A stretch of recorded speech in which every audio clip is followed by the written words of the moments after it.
Former Congressman Charlie Wilson died today at a hospital in East Texas. He was 76 years old. Charlie Wilson served in Congress as a Democrat from 1973 to 1996. During the 1980s, he got Congress to pay for the largest covert operation in CIA history, arming Afghan resistance fighters against Soviet occupation. His efforts inspired the book Charlie Wilson's War, written by the late George Cryle, and then the successful film of the same title, in which Tom Hanks played Charlie Wilson. He earned the name Good Time Charlie for obvious reasons, but Charlie Wilson always knew that he had played a significant role in Afghanistan's history. He appeared on this program in April 2008 after the release of the film and less than a year after receiving a heart transplant. Here is a part of that conversation. What do you think of this movie, first of all? I mean, you've been lionized by Tom Hanks and Mike Nichols and Aaron Sorkin. That's pretty good. Yeah, it's pretty good. Real good. Yeah.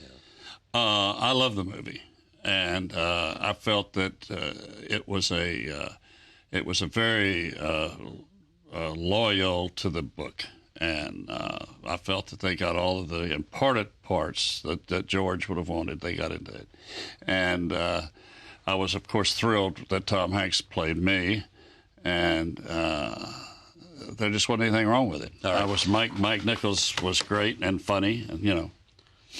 Let's give George Cryle his credit. How did this develop so that he wrote Charlie Wilson's War? It developed very simply, but it was all to George's credit, because George showed up in the office one day, and he had been doing some research, and he knew what he was about.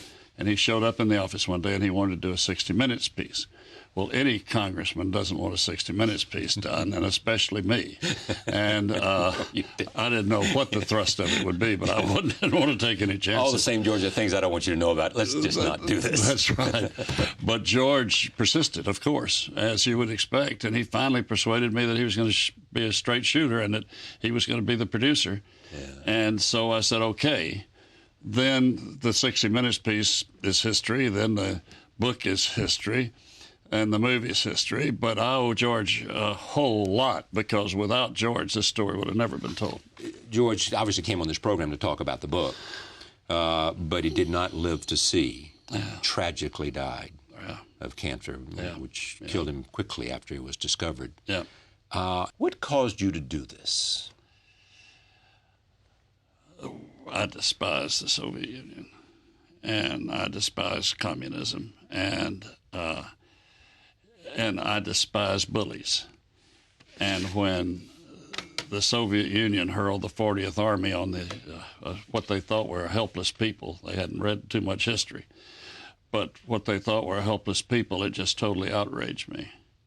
And I dedicated 10 years of my life to it and didn't do anything else much. What were the crucial moments for you? Okay, that's the first time anybody's ever asked me that question.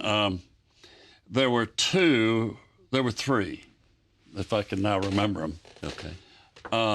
The first crucial moment was the epiphany I had at the refugee camps, right, where all this, and you'll see that in the movie. It makes it look like the wounded Confederate soldiers in Atlanta and Gone with the Wind. But you see all of this misery behind me in the refugee camps. And that just absolutely infuriated me. That was a big moment. And that was the moment I dedicated my life to making the Russians pay. And we did. In big time. Big time. Yeah. Big time. Enormous casualties and amounts of money that they didn't have. People said this was their Vietnam. That's right. And it pretty well was. Yeah. With even more devastating consequences. Right. The other defining moment was on September 26, 1986. 4 Hind helicopters, which had been the scourge of our infantry, but 4 Hind helicopters, and they were untouchable because we had nothing to shoot them down with up until then. And 4 Hind helicopters came in to land at Jalalabad at the Air Force Base, and my guys got 3 of them. That's when they began to realize that it was all over. That's right, and I'd say we never really won a set-piece battle before September 26, and then we never lost one afterwards. Think about your life. Do you have any regrets? None. None? None. You would have lived it the same. It was fun. You had a served a noble purpose in your judgment. Yep. Could you do it again? Could somebody be Good Time Charlie today in the Congress in the way that you were? I kind of doubt it. The exposure we have today, yeah, and YouTube and everything else. I was going to say YouTube and the all the cable shows and all that. I doubt it. I doubt it. What was it about you? Was it the fact that you were such a likable guy that you could both be doing good as you saw it, but also having one hell of a time? That we would see Charlie Wilson and say, you know, with the beauty queens and everybody else, and you'd say, you know, wish I was him. Well, it's not in the ethics committee doesn't investigate you for having pretty girls in your office. No, it's true. Right. But was there something about the charming rogue that's appealing? I think so, and I also think that that most people that get in trouble because of their personal behavior in Washington are either breaking the law with prostitutes or something like that, or they are just the most god-awful hypocrites and they get exposed. See, I think that has something to do with the hypocrisy.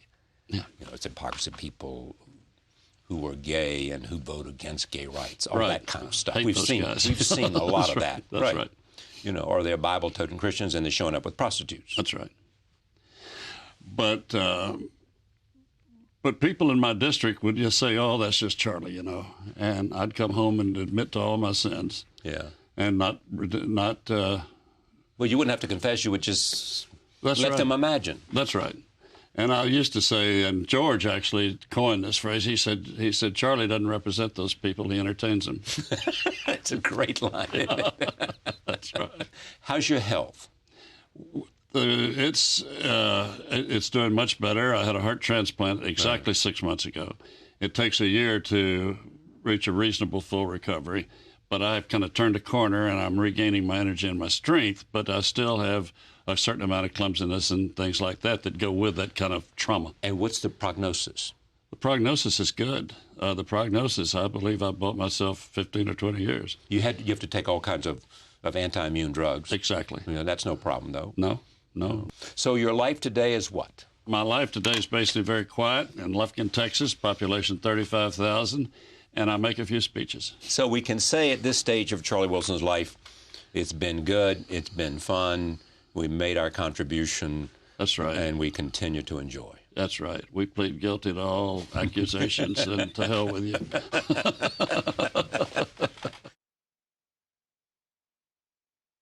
Charlie Wilson, dead at 76.